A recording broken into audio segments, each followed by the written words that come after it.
রব্বুল আলামিন এমন সময় রাসূলকে পাঠালেন, মক্কার এমন একটি অবস্থা যেই সময় ওই পৃথিবীর মধ্যে মানুষেরা তাদের রবকে চিনত না, এক আল্লাহকে বিশ্বাস করত না।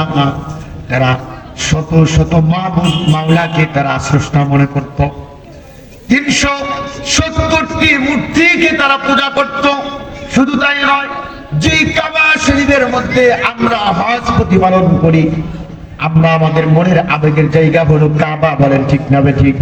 ওই কাবার মধ্যে তারা একে একে 360টা থেকে 70টা মূর্তি উঠিয়ে দিয়েছিল, বলেন নাউজুবিল্লাহ। ওই কাবার ঘরের ভিতরে তারা উলঙ্গ হয়ে ওই মূর্তিগুলোর তোয়াফ করতে, বলেন নাউজুবিল্লাহ। এই মুসিবতের সময় এমন এক কুফরি সমাজের মধ্যে রাসূলুল্লাহ সাল্লাল্লাহু আলাইহি ওয়াসাল্লামকে আল্লাহ তাআলা তিনি নির্বাচিত করলেন, রাসূল হিসেবে মনোনীত করলেন। ওই সময়ের মানুষ তখন ভালো মন্দ কোনো কিছু বুঝতো না। এমন একটি অবস্থা তাদের হয়ে গিয়েছিল, কেউ কারো কথা শুনতে রাজি না, কেউ কারো জিনিসকে দিত না, নিত না। কারো বাড়ির মধ্যে যদি কারো বাড়ির ছাগল যাইতো, উট যাইতো, এটাকে লক্ষ্য করে তারা বছরের পর বছর যুদ্ধ পর্যন্ত চালিয়ে যেত। এই জন্য তারা ওসিয়ত করে যেত, সন্তানেরা আমি তো এর প্রতিশোধ নিতে পারলাম না, তোমরা এর প্রতিশোধ নিবা। ওই সমাজের মানুষেরা এটাকে মহা অপরাধ মনে করত। তারা এই জিনিসগুলোকে তারা মেনে নিত না। হিংসাত্মক মনোভাব ছিল তাদের মধ্যে।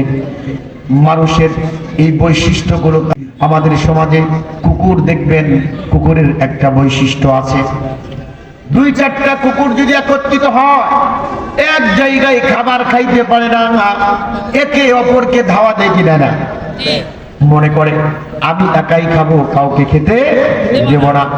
দেখবেন একটা মরা গরু, নদীর পাড়ে একটা মরা গরু 7-8টা 10টা কুকুর মিলে খেলেও ওই মরা গরুটা শেষ করতে পারবে না। কিন্তু দেখবেন 2-4টা কুকুর যখন আসে, আসার পরে খাওয়া শুরু করে, দেখবেন শক্তিশালী যে কুকুরটা, ওই কুকুরটা বাকি 3টা কুকুরকে ধাওয়া করে, বলেন ঠিক না ঠিক? সে মনে করে আমি একাই খাবো, কি করবে? একাই খাবে।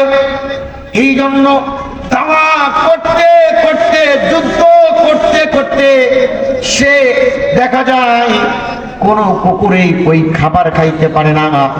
30% সে শকুন এসে ওই কুকুরের, ওই গরুর সমস্ত খাদ্যগুলো খেয়ে যায়, বলেন ঠিক না ঠিক? অন্য কিছু শিয়াল, কুকুর এসে, শিয়াল এসে এবং শকুন এসে ওই কুকুরের সমস্ত কিছু খেয়ে তারা চলে যায়। এরপরেও তারা যুদ্ধ।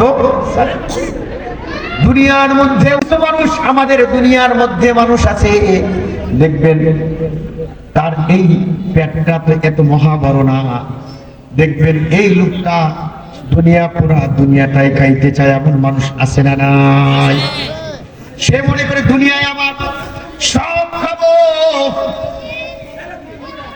সরকারের পক্ষ থেকে অনেক অনুদান আসে, দেখবেন এই অনুদান গুলো মানুষের বাথরুম পর্যন্ত খেয়ে ফেলে, এমন নেতা আমাদের সমাজে আছে না নাই? ওই গরিবের হাত বাথরুম পর্যন্ত খাইতে দ্বিধাবোধ করে না, বলেন ঠিক না ঠিক? ঘর পর্যন্ত খায়া ফেলা।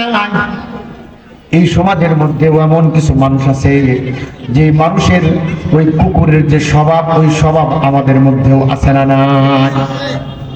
রাষ্ট্রের পক্ষ থেকে কোনো যখন অনুদান আসে, গরিব দুঃখী অসহায় মানুষদের, মিসকিন এতিম মানুষদের জন্য যখন অনুদান আসে, দেখবেন অনুদানগুলো না দিয়ে নিজের পকেট গরম করে, বলেন ঠিক না ঠিক?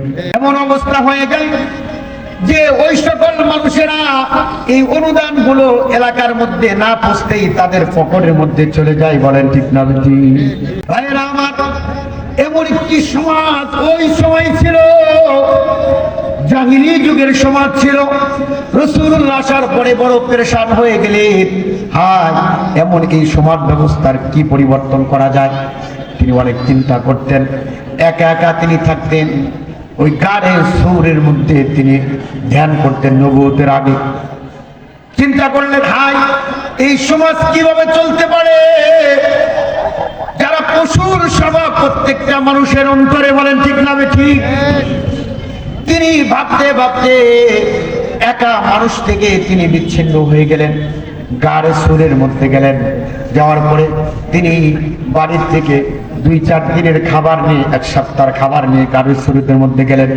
খাদিজাকে বললেন, খাদিজা তুমি আমাকে খাবার রেডি করে দাও, আমি একটু আল্লাহর সান্নিধ্যে কিভাবে এই সমাজ পরিবর্তন করা যায় এই চিন্তা ফিকির নিয়ে তিনি যখন গাড়ে সুরের মধ্যে, হেরা গুহার মধ্যে তিনি ধ্যান করতে লাগলেন। 1 দিন 2 দিন 3 দিন এভাবে ধ্যান করতে করতে সময় অতিবাহিত হয়ে গেল।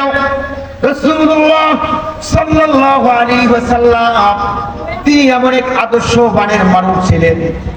তিনি এভাবে খাবার যখন শেষ হয়ে যেতেন বাড়িতে আবার আসতেন 4 দিন পরে 5 দিন পরে। কিন্তু খাদিজাতুল কুবরা এমন এক রমণী নারী ছিলেন, এমন এক নেককার নারী ছিলেন। কিন্তু খাদিজাতুল কুবরা এমন এক নারী ছিলেন, রাসূলুল্লাহকে তার কাজে কোনোদিন বাধা দিতেন না। তিনি বলতেন, আপনি যা মনে চায় আপনি করেন, আপনার কাজের সহযোগী হিসাবে আমাকে পাবেন। বলেন সুবহানাল্লাহ। এই নারীকে আল্লাহ তাআলা সালাম দিয়েছেন। বলেন তো কি কেমন নারীকে সালাম দেন? এই নারী এমন ছিলেন, মক্কার ভিতরে 1 থেকে 10 নম্বর ধনীদের মধ্যে তিনি 7ম নাম্বার ধনী ছিলেন খাদিজাতুল কুবরা।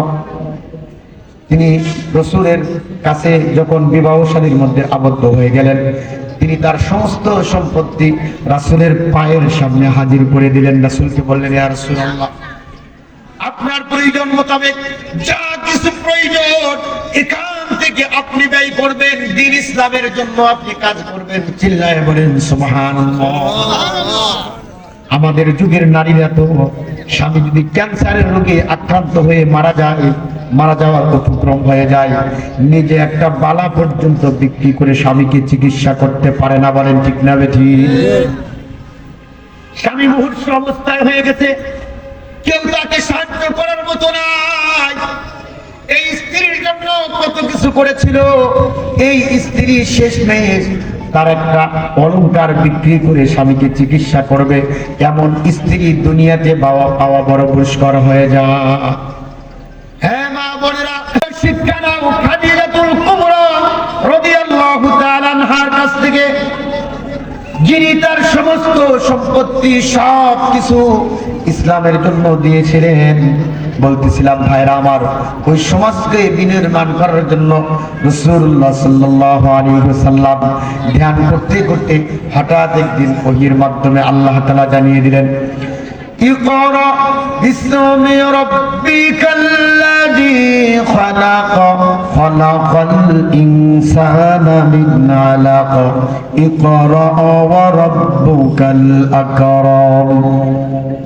হে নবী আপনি পড়ুন। নবীর নিকট যখন কোরআনের আয়াত নাযিল হলো, এমন তো অবস্থায় নাযিল হলো রমজান মাস, রাত্রে অন্ধকার, এমন একজন ব্যক্তি এসেছেন যার নাম হলো জিবরাইল। আল্লাহ তাআলা পুরা পৃথিবীর মানুষদের যেদিন কিয়ামত কায়েম করবেন, আল্লাহ বলবেন, হে জিবরাইল পুরা পৃথিবীর মানুষ সবাই কি মরে গেছে? বলে হ্যাঁ সবাই মরে গেছে। এবার জিবরাইলকে বলবে, জিবরাইল এখন কে কে বেঁচে আছে বলেন?